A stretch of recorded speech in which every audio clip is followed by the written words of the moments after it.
حضور فرماتے ہیں کہ بے شک اللہ نے اولاد اسماعیل میں سے کنانہ کو چن لیا۔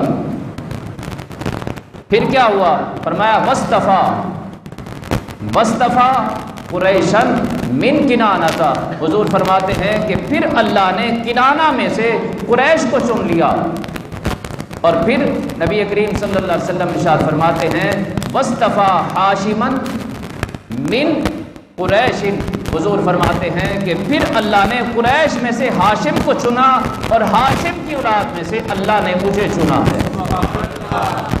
مسلم اور ترمذی شریف کی حدیث، آقا علیہ الصلوۃ والسلام فرما رہے ہیں کہ اللہ نے حضرت اسماعیل کی اولاد میں سے کنانہ کو چنا، اور کنانہ میں سے قریش کو چنا، اور قریش میں سے ہاشم کی اولاد کو چنا، اور ہاشم کی اولاد میں سے اللہ نے مجھے چنا ہے۔ یعنی صاحب فضیلت بنا کر بھیجا ہے، چنے ہوئے لوگوں کے اندر میں تشریف لایا ہوں۔ اب کنانہ جو ہے یہ بیٹے ہیں خزیمہ کے، خزیمہ بیٹے ہیں مدرکہ کے، اور مدرکہ بیٹے ہیں الیاس کے، اور الیاس بیٹے ہیں مدر کے، اور مدر بیٹے ہیں نزار کے۔ یہ حضور کے سارے دادے ہیں۔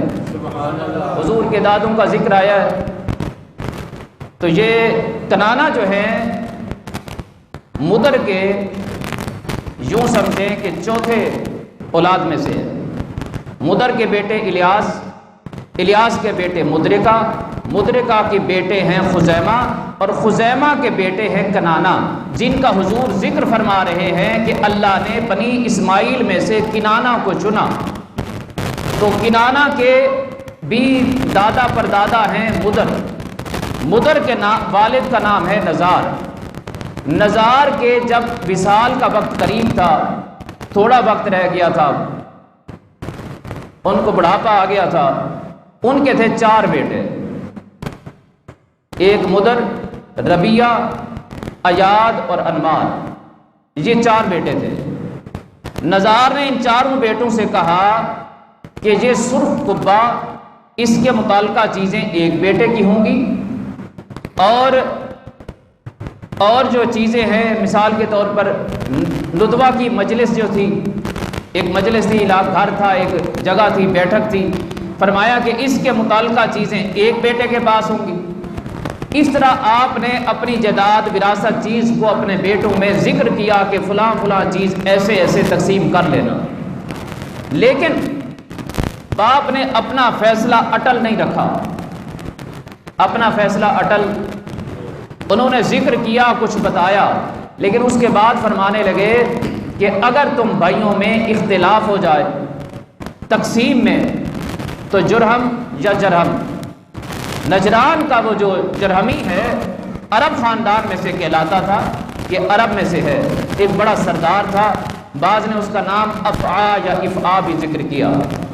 اس سردار کے پاس، اس جرہمی کے پاس جانا، نجران کے اس سردار کے پاس جانا اور اپنا فیصلہ کروا لینا۔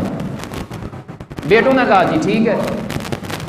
اب قضا آ گئی، نزار کی موت آئی، وصال ہو گیا۔ جب وصال ہو گیا، حضور کے دادا پر دادا میں سے بیٹے ہیں مدر، ربیہ، ایاد اور انوار،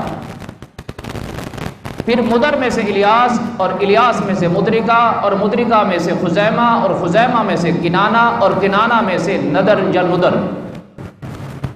تو مدر سب سے بڑے، ان کے بعد ربیہ، پھر ایاد، پھر انوار، 4 بھائی، سب سے بڑے مدر ہیں، جو حضور کے دادا ہیں، جو حضور کی جو پشت ہے، جو حضور کا نور ہے، وہ انہی سے چلا ہے۔ اور مدر اتنا خوبصورت جوار، اتنا خوبصورت تفسیر سیرت کی کتاب ضیاء النبی کے اندر بھی موجود، اس کے علاوہ اور بھی کتابوں کے اندر موجود ہے کہ حضور کے اس دادا مدر کو دیکھنے کے لیے جوان دور دور سے آیا کرتے تھے۔ جب کوئی ذکر سنتا تھا نا کہ کتنے خوبصورت ہیں، لوگ دیکھنے کے لیے آتے تھے کہ اللہ نے وہ کیسا خوبصورت جوان بنایا ہے۔ اور ان کی پیشانی میں حضور کا نور۔ اب ہو گیا اختلاف بھائیوں میں، جداد میں اچھا اختلاف ہوتا ہے، ہمارے ہاں بھی ہوتا ہے، لیکن خدا کے لیے ناانصافی نہ کریں۔ چاہتے ہیں کہ بھائیوں میں محبت رہے اور والد کا نام زندہ رہے، تو اختلاف کو طریقے سے حل کریں، ہو جاتا ہے۔ لیکن ماں باپ سے بھی گزارش ہے کہ خدا کے لیے اپنے اولاد کے اندر نفرت کا بیج بو کے نہ جائیں، صحیح طور پہ تقسیم خود کر کے جانا ہے تو تقسیم خود صحیح کر کے جائیں۔ خیر، انہوں نے تو چونکہ ذکر تو کیا لیکن ساتھ کہہ دیا، فرما دیا کہ اختلاف ہو جائے تو ان کے پاس جانا۔ وصال ہو گیا، وراثت میں ہو گیا اختلاف، چاروں بھائی چل پڑے کہ آؤ جی چلتے ہیں، اور جا کے فیصلہ کرواتے ہیں ابا جی کی وصیت تھی، ٹھیک ہے جی چل پڑے۔ راستے میں جا رہے ہیں، ایک بھائی نے چلتے ہوئے ایسے گھاس کو دیکھا، ایسے گھاس کو دیکھ کے کہتا ہے کہ یہ گھاس مجھے لگتا ہے کہ کسی اونٹ نے چری ہے، اور اس اونٹ کا جو ہے ایک آنکھ ہے اور ایک نہیں ہے۔ دوسرے کا نے کہا کہ مجھے تو لگتا ہے کہ یہ لنگڑا بھی ہے، یہ لنگڑا بھی ہے۔ تیسرے نے کہا کہ یہ دم بریدہ ہے، دم اس کی کٹی ہوئی ہے۔ چوتھے نے دیکھا، اس نے بھی کوئی بات کر دی، اس نے بھی کوئی بات کی، تو سب نے اپنی اپنی بات کر دی۔ چوتھے نے کہا کہ مجھے لگتا ہے کہ یہ بھاگا ہوا بھی ہے، یہ بھاگا ہوا ہے۔ باتیں کرتے جا رہے ہیں اور چلتے جا رہے ہیں۔ آگے دیکھا تو ایک جوان آ رہا ہے، ایک عرابی ہے، بدو ہے، دیہاتی بندہ ہے، کجاوا اس نے اپنے سر پہ اٹھایا ہوا ہے، بڑا پریشان ہے۔ ملا، مل کے کہتا ہے کہ میرا اونٹ دیکھا ہے، میرا اونٹ دیکھا ہے۔ ایک نے کہا وہی وہ جو کانا تھا، بات سمجھ رہے، وہ جو کانا تھا، اس نے کہا ہاں ہاں بالکل وہی۔ دوسرا کہتا ہے اچھا وہ جو لنگڑا بھی تھا، ایک پیر خراب تھا، اس نے کہا جی بالکل۔ تیسرا کہتا ہے کہ اس کی دم یا کٹی ہوئی تھی یا بہت زیادہ کھینچ کے باندھی ہوئی تھی، اس نے کہا نہیں کٹی ہوئی تھی، کہتا ٹھیک ہے۔ چوتھے نے کہا کہ اچھا میں بھی پہلے کہتا تھا کہ یہ ہے بھاگا ہوا، یہ ہے بھاگا ہوا، اس نے کہا جی بالکل یہی اونٹ ہے، اونٹ دو، کدھر ہے؟ انہوں نے کہا جو ہمارے پاس نہیں ہے۔ اس نے کہا ساری علامتیں ساری چیزیں بتائی ہیں، کہتے ہو اونٹ نہیں ہے۔ انہوں نے کہا جی ہمارے پاس نہیں ہے، ہم نے تو دیکھا تک نہیں ہے، ہم نے دیکھا بھی نہیں۔ وہ کہتا ہے ساری علامتیں چیزیں بتاتے ہو، کہتے ہو دیکھا بھی نہیں۔ اس نے کہا نہیں اونٹ تمہارے پاس ہے، کہیں باندھا ہے، کہیں چھپایا ہے، یا ذبح کر کے کھا گئے ہو، کیا کیا ہے مجھے نہیں معلوم، میرا اونٹ نکالو۔ انہوں نے کہا جی ہمارے پاس نہیں ہے، اپنا راستہ ناپ، ہم نے نہیں دیکھا، ہم نے دیکھا بھی نہیں۔ اس نے کہا تم کہاں جا رہے ہو؟ اس نے کہا جی ہم بھائیوں میں ہو گیا اختلاف، تو ہم اس کا صلح کرانے، فیصلہ کروانے نجران کا وہ جو سردار ہے اس کے پاس جا رہے ہیں۔ کہتا ہے جی اچھا میں بھی ساتھ چلتا ہوں، میں بھی اسی سے فیصلہ کرواؤں گا کہ انہوں نے میرے اونٹ کو یا بیچ دیا ہے یا کاٹ دیا ہے یا کہیں باندھ دیا، چھپا دیا، کچھ بھی ہے انہی کے پاس، تم نے ہی سارا کچھ کیا ہے۔ انہوں نے کہا یار ایسے وقت ضائع نہ کر، ہمارے پاس نہیں ہے، ہم نے نہیں دیکھا۔ اس نے کہا نہیں جی میں بھی ساتھ جاؤں، ساتھ چل پڑا۔ چلتے چلاتے اس سردار کے پاس پہنچے جی۔ اس نے کہا جی ہاں جی بتائیں۔ اس نے کہا جی میرا اونٹ گم ہوا ہے، یہ ایک ایک علامت بتاتے ہیں کہ یہ کانا تھا، لنگڑا تھا، دم بریدہ تھا اور بھاگا ہوا تھا، ساری علامتیں بتاتے ہیں۔ کہتے ہیں جی ہم نے دیکھا بھی نہیں۔ اس سردار نے پوچھا کہ ہاں جی آپ نے یہ باتیں کی ہیں؟ انہوں نے کہا جی ہم نے کی ہے، ہم نے یہ باتیں کی ہیں۔ اچھا جی، اس نے کہا پھر بتائیں، وضاحت کریں نا، آپ نے ساری باتیں جو کی ہیں تو اس طرح تو مشکوک تو ہوگا نا، بتائیں۔ انہوں نے کہا جی بات یہ ہے میں نے دیکھا کہ ایک طرف ہلکی گھاس ہے، ایک طرف اچھی گھاس ہے، ہلکی گھاس کو بھی اس نے منہ مارا ہوا ہے، اور پھر دیکھا کہ ایک سائڈ پہ زیادہ تر اس نے منہ مارا ہے۔ جانور کی عادت ہے کبھی ادھر منہ مارے گا کبھی ادھر مارے گا، تو اس کی ایک آنکھ جس طرف ٹھیک تھی اس طرف وہ منہ مارتا گیا، دوسری طرف اس نے منہ نہیں لگایا، حالانکہ دوسری طرف گھاس یا درخت زیادہ اچھے تھے۔ اس سے میں سمجھ گیا کہ یہ کانا ہے، اس کو صحیح نظر نہیں آتا، دوسری آنکھ سے نظر آتا تو پتہ چلتا نا بھی اس طرف کیا ہے۔ بات سمجھ آ رہی ہے؟ وہ میں نے کہیں ایک کتا دیکھا تھا، وہ تھا کانا۔ عادت اس کی یہ تھی کہ صرف مالک کے علاوہ اس کے بیٹے ہوں کوئی ہو، جو بھی آتا تھا اس کو پڑ جاتا تھا۔ ایک دن میرے سامنے کسی نے ذکر کیا جی بڑا کوشش کرتے ہیں جی، اور میں نے کہا اس کی حیا والی آنکھ نہیں ہے نا، حیا والی آنکھ ہوتی تو اسے پتہ ہوتا نا بھی کس کو بھونکنا ہے کس کو نہیں بھونکنا۔ بات سمجھ آ رہی ہے؟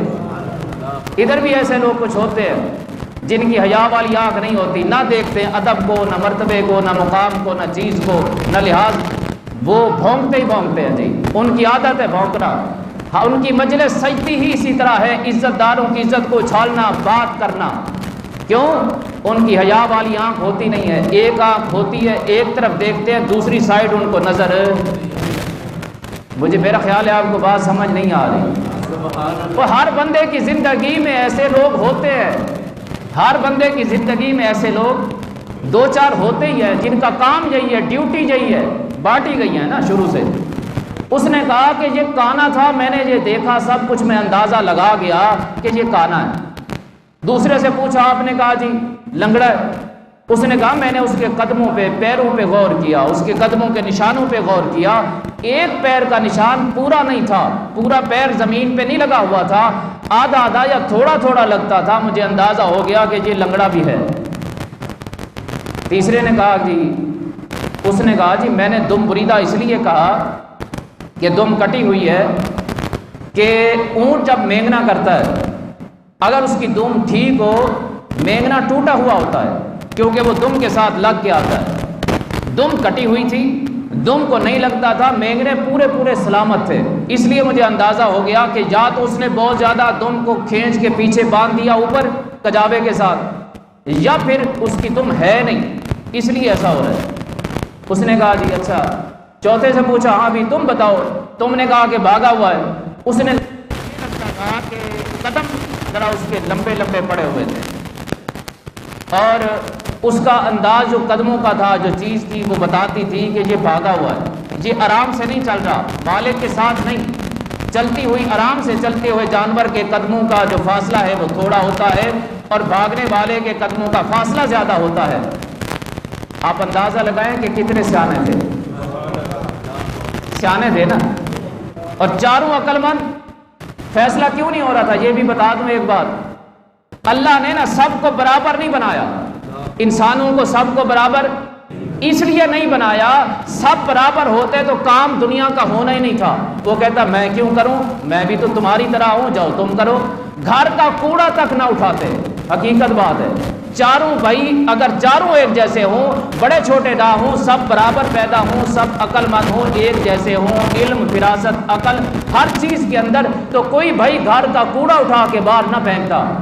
کیوں؟ اس نے کہا تھا میں اس سے چھوٹا ہوں، میں بھی اتنا ہی ہوں۔ وہ چاروں تھے عقل مند، یہ تو چھوٹے بڑے لیکن عقل مند برابر تھے، اس لیے خود میں فیصلہ نہیں ہو رہا تھا۔ اس سردار نے سنا، اس نے کہا اللہ کے بندے جا اپنا اونٹ ڈھونڈ، ان کے پاس اونٹ نہیں ہے، ان کے پاس میرا اونٹ نہیں ہے، جا اپنا اونٹ ڈھونڈ۔ وہ چلا گیا۔ اس نے پوچھا کہ آپ بتائیں آپ کیوں آئے ہیں؟ انہوں نے کہا کہ ہمارے بھائی میں ہوگا اختلاف، تو اب آپ کو فیصلہ کروانے۔ انہوں نے کہا اتنے عقل مند لوگ ہیں، مجھ سے فیصلہ کروانے۔ انہوں نے کہا جی ابا جی، انہوں نے فرمایا تھا کہ آپ کے پاس آئے آ گئے۔ اس نے کہا اچھا آپ دانال لوگ ہیں، اچھے لوگ ہیں، میں آپ کی صحبت سے فیضیاب ہونا چاہتا ہوں، کچھ حاصل کرنا چاہتا ہوں، آپ مزید میرے پاس تھوڑا سا وقت رہے، آپ کی دعوت کرتے ہیں، آپ کو کھانا کھلاتے ہیں، کھانا کھائیے گا، رات کو رہے، پھر فیصلہ بھی کریں گے، بات سنیں گے۔ تسلی سے بیٹھ گئے، ٹھیک ہے۔ سردار نے جی کھانا تیار کروایا، کھانا تیار ہو گیا، کھانا آ گیا، پیش ہو گیا، کھانا بھی ہے، ساتھ شربت مشروب بھی ہے انگور کا۔ کھانا لگایا، سجایا دسترخوان پہ، اور سب کچھ کرنے کے بعد سردار چلا گیا کہ جی آپ کھائیں جی، شروع کریں جی۔ انہوں نے کھانا شروع کر دیا اور بات وہیں حکمت و دانائی پہ پھر آ گئی۔ ایسے کھانا شروع کیا۔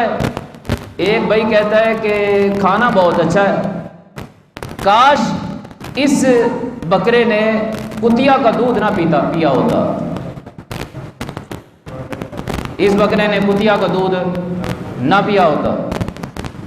دوسرے نے کہا کہ تو بھی ٹھیک کہتا ہے، میری بھی سن، تو بھی ٹھیک کہتا ہے، میری بھی ذرا سن۔ ہاں جی، اس نے کہا کہ شربت بہت اچھا ہے، لیکن کاش کہ اس انگور کی بیل کسی قبر پہ نہ اگی ہوتی، کاش کہ اس انگور کی بیل کسی قبر پہ اگی ہوئی نہ ہوتی۔ تیسرے نے کہا کہ یار تم بھی ٹھیک کہتے ہو، میری بھی سنو، یعنی یوں کہہ دوں کہ میں بھی کوئی کم نہیں ہوں، میری بھی سنو، تم نے بھی بڑی کمال کی باتیں کی، میری سنو۔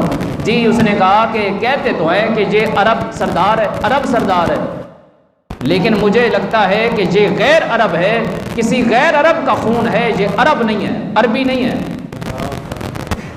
چوتھا جو تھا نا، اس نے کہا خدا کے لیے جو کام کرنے آؤ وہی کرو، اس کو چھوڑو، کسی نئے مسئلے میں پھنساؤ گے، تمہاری عقل مندی اور دانائی جو ہے کسی نئے مسئلے میں ہمیں پھنسا دے گی، چھوڑ دو اس بات کو، کھانا کھاؤ، بات کو ختم کرو۔ اس نے خیر اپنی بات کو نہیں کیا، وہ درگزر کر گیا جان بوجھ کے، کیونکہ پچھلا مسئلہ گلے پڑ گیا تھا نا، اس لیے اس نے کہا چھوڑ دو۔ اب سردار جو ہے دیوار کے پیچھے کھڑا تھا اور وہ سن رہا تھا، وہ خود سن رہا تھا کہ ایسے ایسے باتیں کی ہیں۔ سب سے پہلے تو وہ گیا اپنی ماں کے پاس، اس نے کہا جی بات ایسے ایسے کی ہے، دانا لوگ آئے ہیں، مکہ کے دانا آئے ہیں اور اپنے قبیلے کے سردار ہیں، مدر چونکہ سردار تھا تو بڑے دانا لوگ ہیں، ان کی باتیں میں سن چکا ہوں، بات غلط نہیں کرتے، سچ بتا۔ اس نے کہا بات یہ ہے کہ تیرا باپ سردار، زمین جائیداد ملکیت سب کچھ، اور اولاد نہیں تھی، صاحب اولاد نہیں ہو رہے تھے، اور خامی کچھ تیرے باپ کے اندر تھی، تو ہم نے پھر اس کا مسئلے کا حل یہ نکالا کہ ایک چرواہے کی تو اولاد ہے، اور وہ عرب نہیں تھا، وہ اجمی تھا۔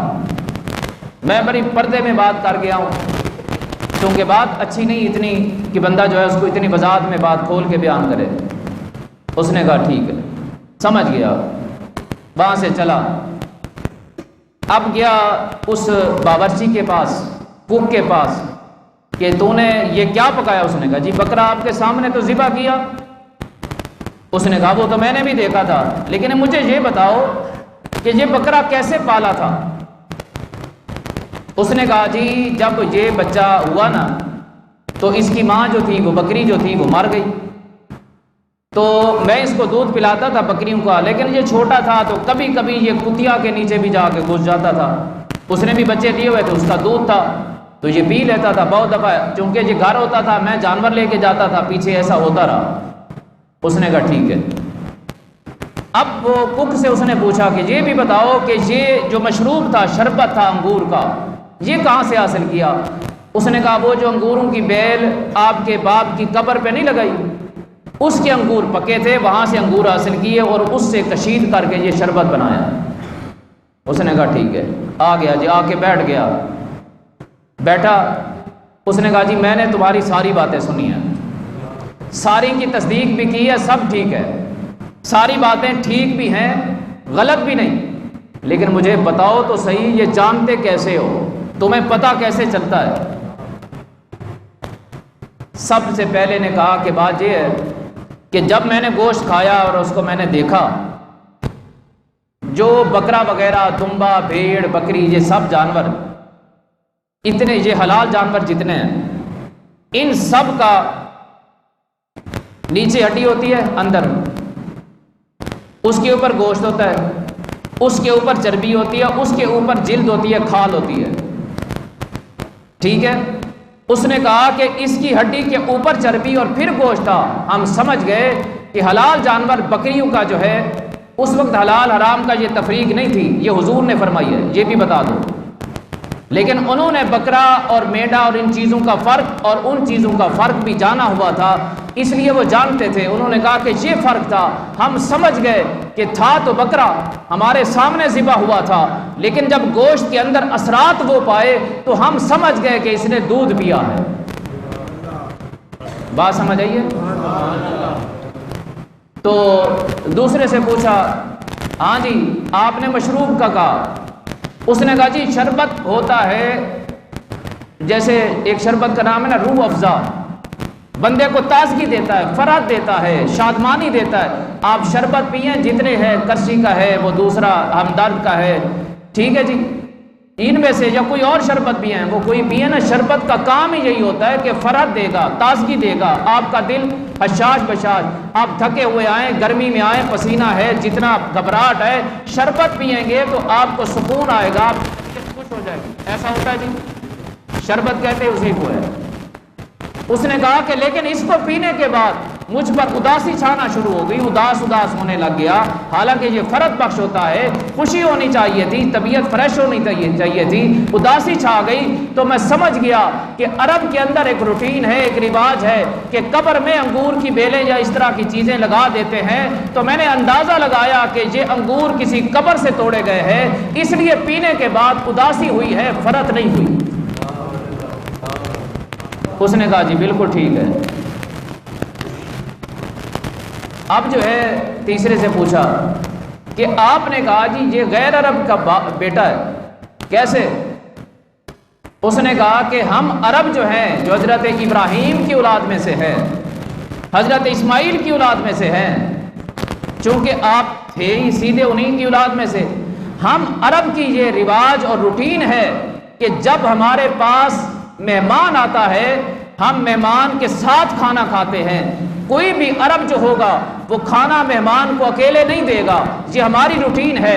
حضرت ابراہیم علیہ السلام کی چونکہ اولاد ہے، حضرت ابراہیم علیہ السلام کی روٹین یہ تھی، عادت مبارکہ یہ تھی، تب تک کھانا نہیں کھاتے تھے جب تک مہمان نہیں آتا تھا۔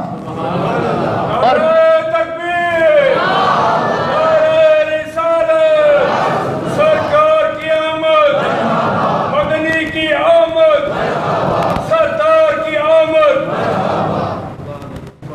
تو اس لیے میں سمجھ گیا کہ آپ کھانا لگا کے رکھ کے خود چلے گئے، تو میں سمجھ گیا کہ آپ کی رگوں میں دوڑنے والا خون کسی غیر عرب کا ہے۔ عرب ہوتا تو بے شک ایک لقمہ صحیح آپ ہمارے ساتھ بیٹھ کے کھاتے۔ اس نے کہا یار باتیں تمہاری ساری ٹھیک ہیں، سب کی سب باتیں ٹھیک ہیں، لیکن میں حیران ہوں کہ اتنے سیانے عقل مند لوگ ہو اور فیصلہ کروانے مجھ سے آئے ہو، تم تو فیصلہ خود کرنے والے ہو۔ انہوں نے کہا جی ہم ہیں سارے فیصلہ کرنے والے، سارے کے سارے ہیں عقل مند، سب کے سب ہیں ہم اس چیز میں مہارت رکھنے والے، اس لیے تو فیصلہ نہیں ہوتا۔ ایک کہتا ہے کہ ایسے ایسے، دوسرا اس کی اور دلیل لاتا ہے نہیں ایسے ایسے ہونا چاہیے، اس لیے فیصلہ تم ہی کرو۔ ہمارے والد کی یہی وصیت تھی، جو فیصلہ تم کر دو گے ہمیں قبول